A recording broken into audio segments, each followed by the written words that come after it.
জান, কাল রাতে তোমাকে নিয়ে একটা কবিতা লিখেছি। বাবা, বলো শুনি।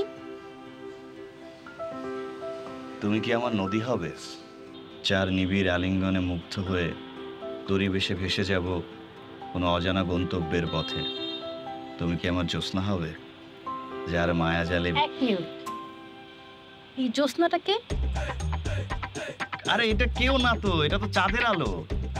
চাঁদের আলো? আচ্ছা বুঝলাম, তাহলে তুমি চাঁদ কেন লিখলে না?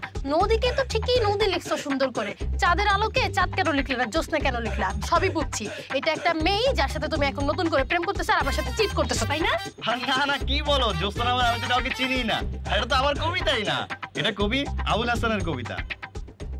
তুমি না আমাকে একটু আগে বললা জান তোমার জন্য আমি একটা কবিতা লিখছি।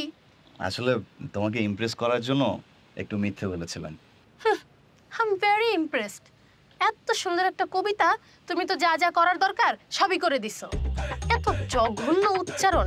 আমার উচ্চারণ যদি এমন হতো না, আমি তো কবিতা বলা দূরের কথা মুখের মধ্যে টেপ লাগায় বসে থাকতাম। জান, আমি প্র্যাকটিস করছি, কিছুদিনের মধ্যে তোমার সাথে সুন্দর সুন্দর করে কথা বলবো। আমার সাথে সুন্দর করে কথা বলা লাগবে না, নিজের ফেসটাকে সুন্দর করার চেষ্টা করো। চোখের নিচে তো ডার্ক সার্কেল পড়ে গেছে। আসলে হয়েছে কি, কাল রাতে তোমার টেনশনে সারা রাত ঘুমাতে পারিনি, তাই চোখের নিচে ডার্ক সার্কেলটা একটু বেড়েছে। আমার কথা ভেবে সারা রাত ঘুমাতে পারো না মানে? তুমি কি বলতে চাচ্ছো যে আমার জন্য তোমার ফেস নষ্ট হয়ে যাচ্ছে, এখন সব দোষ আমার?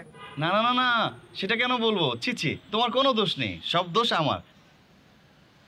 কই, আজকে একটু ভাবলাম যে একটা ছবি তুলে সেলফি তুলে সুন্দর করে ফেসবুকে পোস্ট করব, আর তুমি একটা আধোয়া শার্ট পরে আসছো, মুখটাই নষ্ট করে দিল একদম।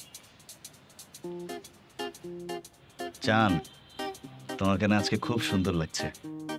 আমি সুন্দর তাই আমাকে সুন্দর লাগছে? নতুন কিছু বলো। সন্ধ্যার পরে চলো না প্যারিস রোডে যাই।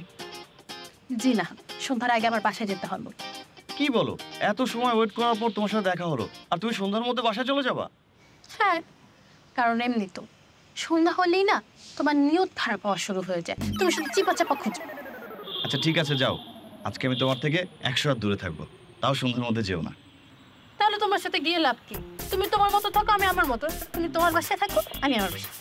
আরে না, আমি তো ওইটা বোঝাইনি, আমি 100 হাত দূরে থাকতে 100 হাত দূরে? কি বলো, আমি তো সত্যি সত্যি সত্যি 100 হাতের কথা বলিনি, ওটা তো কথার কথা ছিল।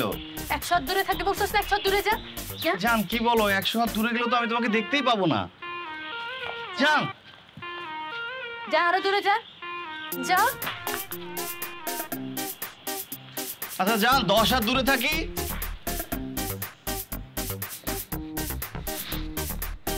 তুই কি 100 হাত দূরে যাবি নাকি আমি জুতা থেকে মারবো?